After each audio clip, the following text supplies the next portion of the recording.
Hey YouTube, how's it going? Welcome back to part 14 of our multiplayer game with Unity and Node.js. This is actually part 2 of the AI stuff because we're going to start splitting that up a little bit more. And today we left off, we have two things to kind of cover. In this video we're going to covering the AI taking damage, dying, and then respawning. And then the next video we're going to take care of actually like having the AI move around and shoot and that sort of stuff. So it'll be a little more fun to play against. So this should hopefully be kind of a quicker video, but hopefully it's splitting off will make it a little bit easier to understand all the AI stuff.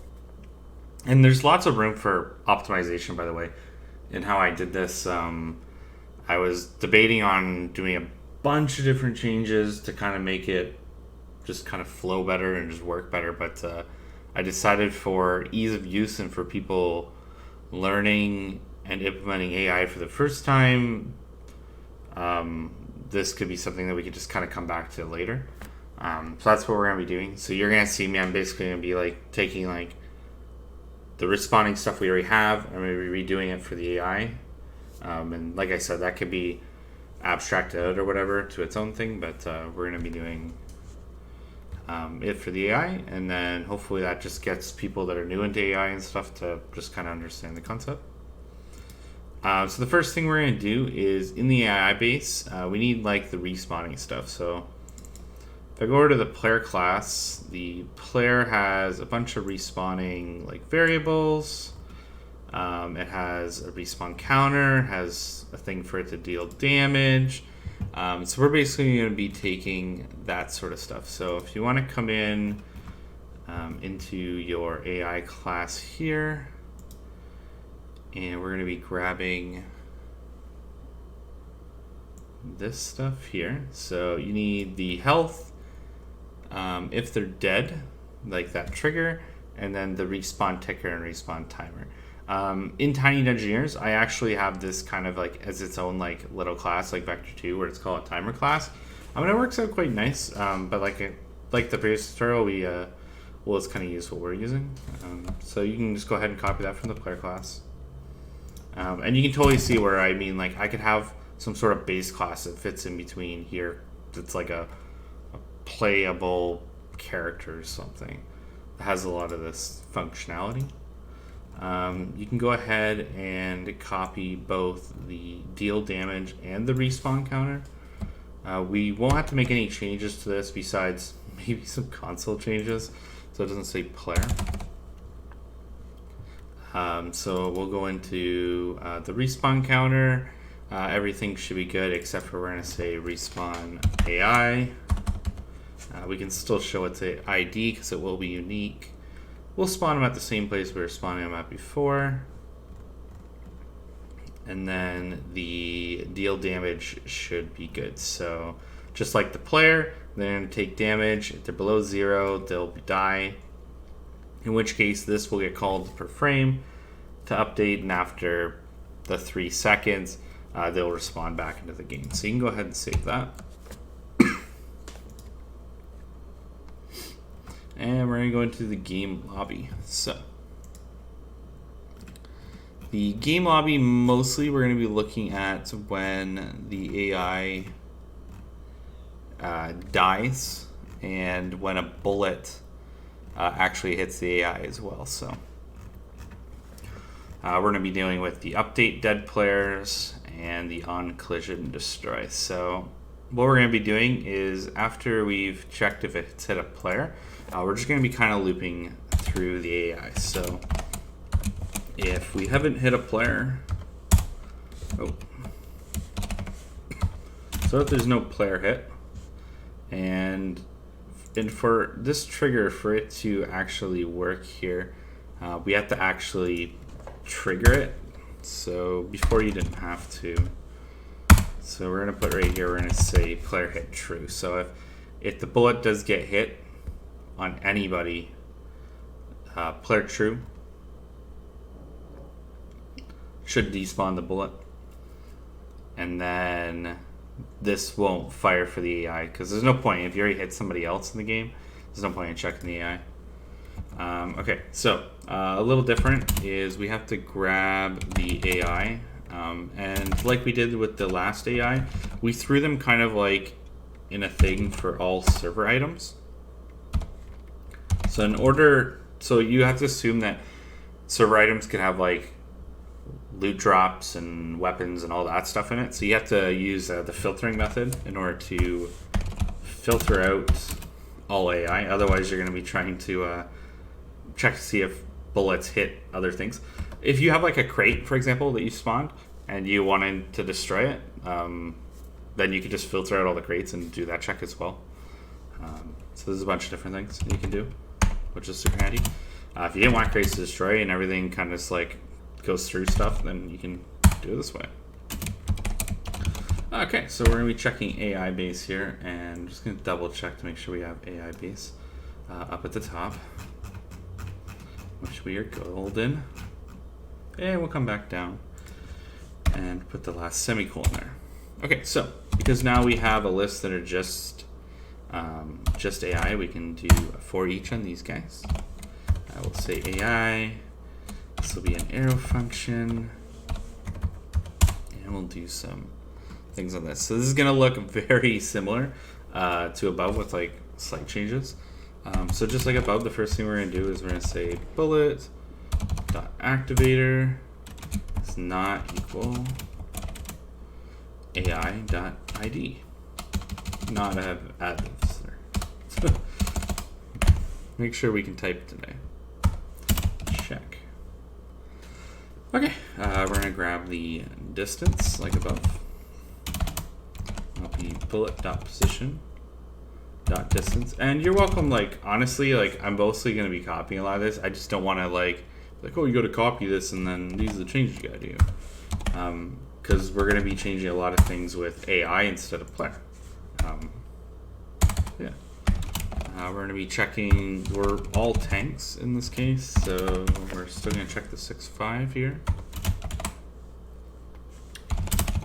Because we added those functions, we can check if they're dead by dealing damage. In this case, just like the other one, we'll do 50. If they are dead, we can do console.log AI has died. And set up some return data. So the AI's died, which means we have to tell everybody in the game that it's died so they can turn them off.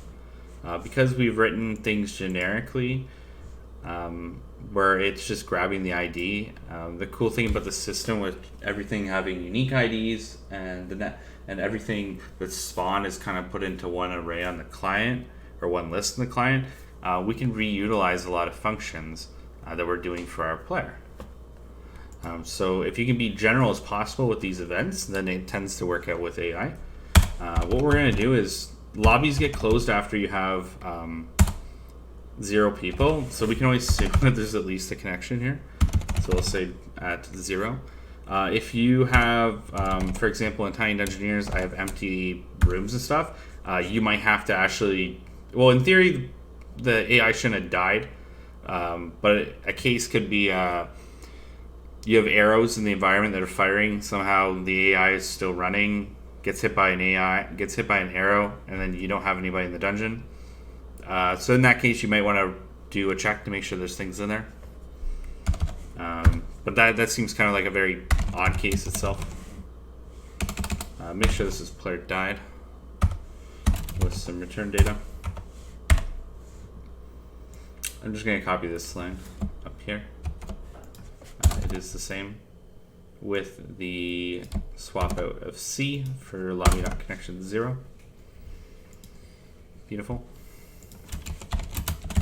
Else, and we'll do another one of these copies.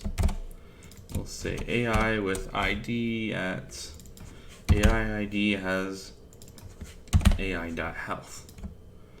And we'll go ahead and we'll save that. And then we'll also do player hit true. In this case, it's just hit something. So I mean, you can rename that too, and destroying the bullet. Beautiful. Okay, so the next thing we gotta do is handle respawning. So just to show what we've done so far, if I start up the server here.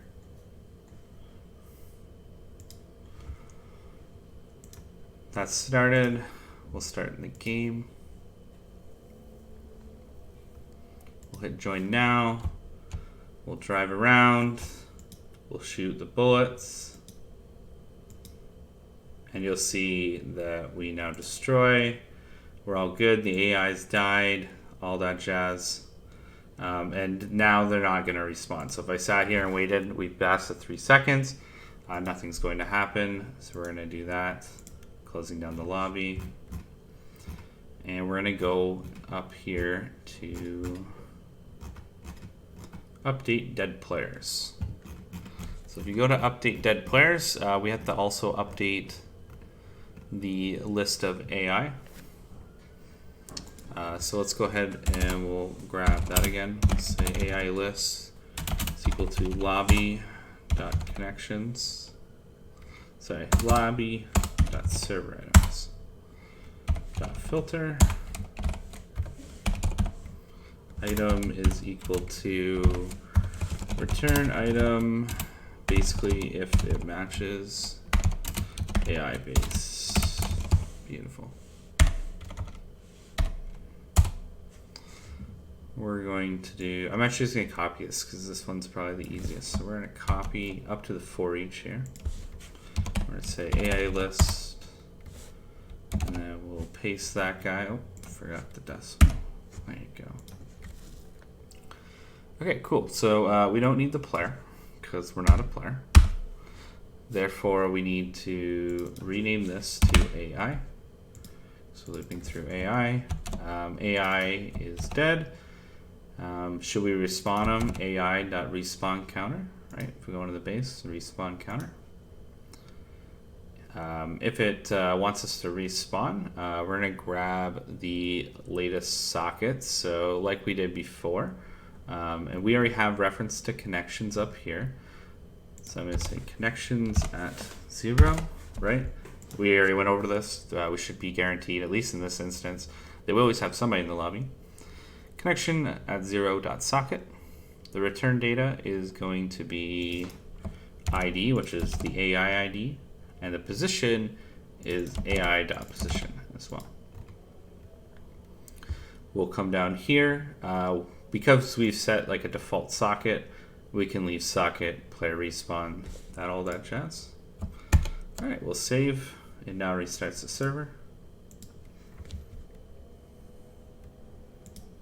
Yeah, we're gonna drive around and shoot, and he destroys, and we go 1, 2, 3, 4, 5, 6.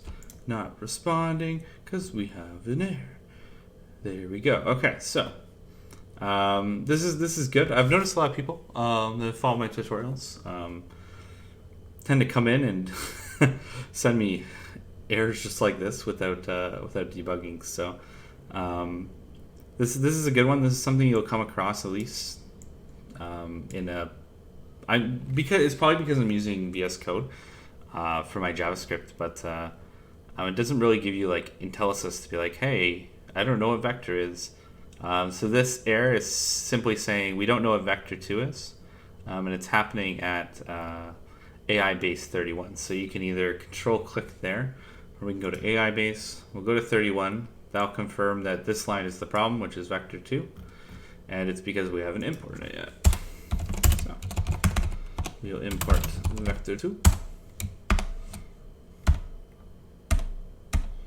We'll go back a folder, and we'll bring vector 2 in. We'll hit save. We're gonna make sure the game is not running. And I'm just gonna save again. Okay, so we've restarted the server. We'll come back in. We'll hit join now, and we'll run around. We'll shoot. And 1, 2, 3. And we have our AI spawn again. And just for fun, I'm going to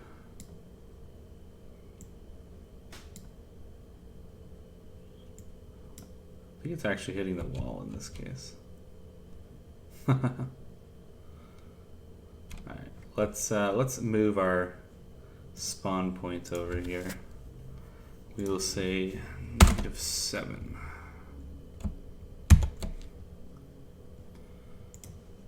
Cool. We'll go ahead and start that.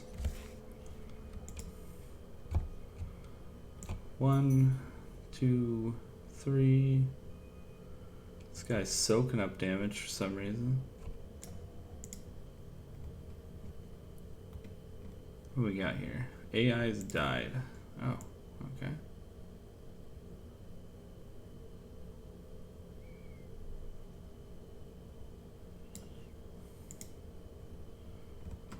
Destroying bullet. Huh. And the AI has died again. So it looks like we have some sort of little bug here with the bullets destroying on certain cases. Perhaps that is the, looks like the side of the tank. Extra armor, I guess. Yeah, looks like the side of the tank. It's interesting. Maybe we can 2-for-1 this bad boy here.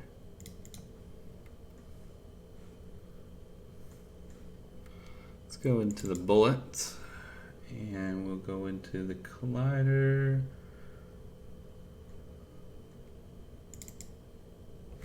Let's go into here.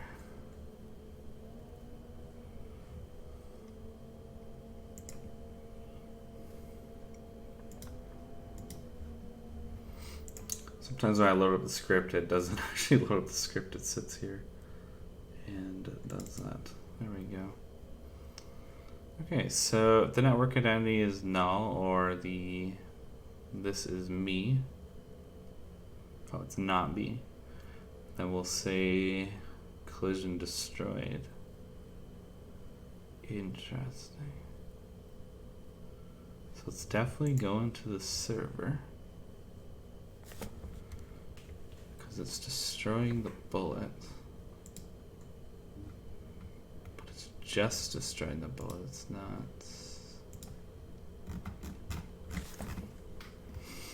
not hitting this guy here.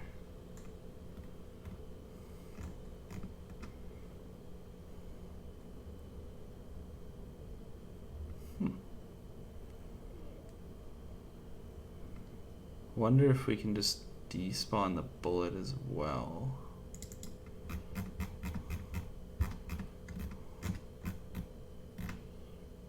Update bullets.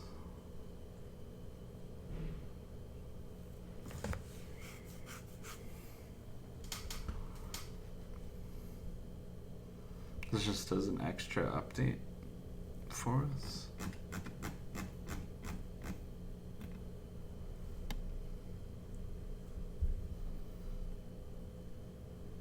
Maybe the AI bubble is actually slightly bigger than 0.65.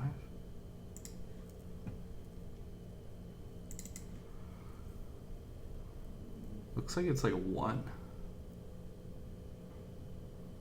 Oh, it's 5. Maybe our sweet spot is gone now. Let's see what 0.8 does. See where that destroys.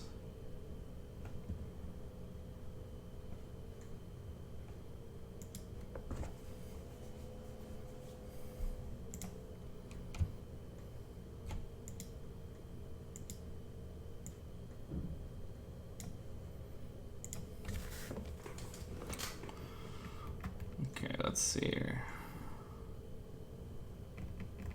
Can we get a false positive on that?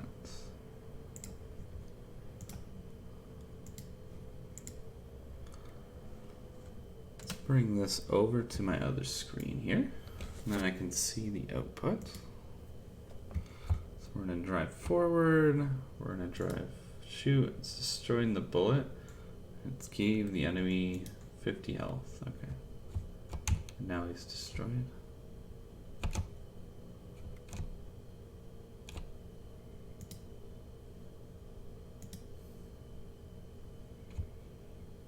want a weird angle.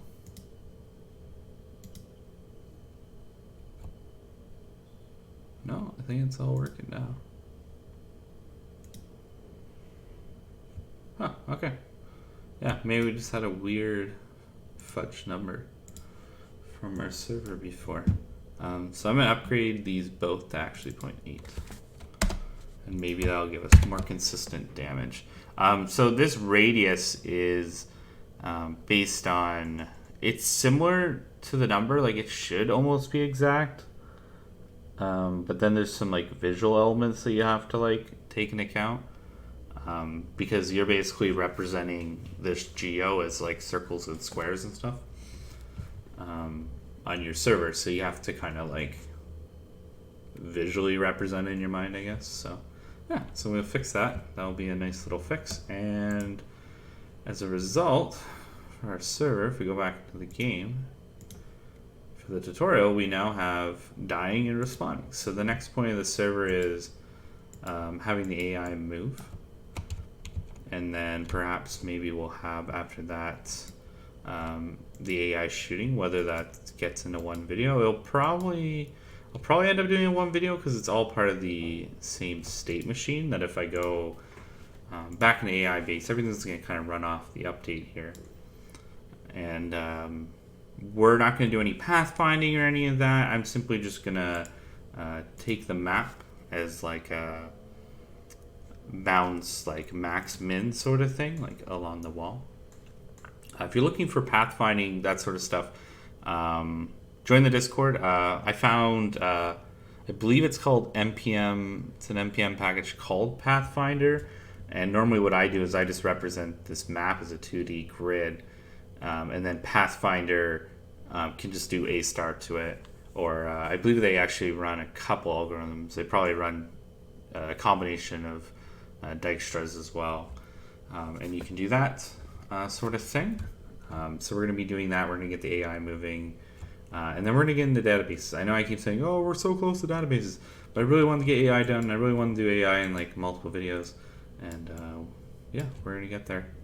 And then we'll actually have a game like running around, and we'll do spawns in different colors and all that stuff. And it'll be fun. Yeah, it will be awesome. All right, guys. Well, that's it for the tutorial today. Make sure you guys hit subscribe. I'm close. I'm almost halfway to 1,000. Almost. So make sure you subscribe if you guys are liking the content. Give it a like. Join Discord. Join Discord. Post your own projects. I love seeing that stuff. Come show me what you guys made with this tutorial. It's awesome. And as always, have a good one, guys. Hey guys, I just wanted to make sure that I give a nice shout out to all my Patreons over on Patreon. And they're going to be in the following list for you: Jaren Frost, The Buttholer, Jukra, Arthur Zhang, Pawn Theory, Comrade. Hey everyone, if you guys liked the video, make sure you guys click that subscribe button, give it a like, and make sure to comment. It really helps out. And if you guys are looking to support the project further, I also have my Patreon, which will be linked in the description down below. Thank you, and have a good day.